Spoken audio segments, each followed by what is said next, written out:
бюджета Да, Ласен. кажи, Асене.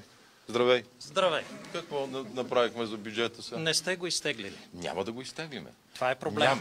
Това е проблем. Мога ли да обясня защо? И аз ще обясня защо. Давай. След като днес мина тристранката, вторник ще я имат, вчера провалихме, нали така, бюджетна комисия нямахте.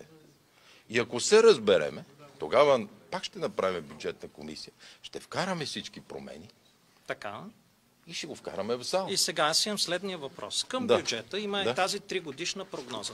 Че сменим и 3-годишната прогноза. Тази част от книгата. Да. На коляно. Тя тази 3-годишна до вторник ще работят колегите. Тази 3-годишна прогноза е съгласувана с ЕКФИН в Брюксел. Да, ще го съгласуваме пак. Наново.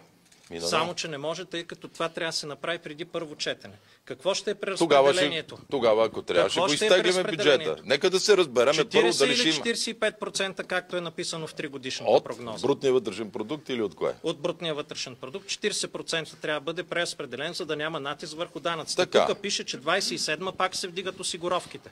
Ще се вдигат ли или няма да се вдигат? Ще се вдигат или няма да се вдигат, ще знаем във вторник, когато тристранката ще предложи всичките си съответно промени и искания, ще се обобщат и в сряда, тук в парламента, ще го съобщим.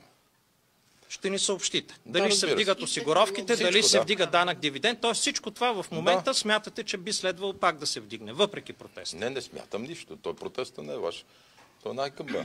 Боже мили! Не е най-къва протест.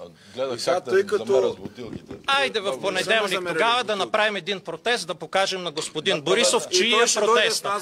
Елате да обясните на тези хора, че ще им вдигнете пак осигуровките, че ще им вдигнете данък дивиденд, че няма да промените макрорамката.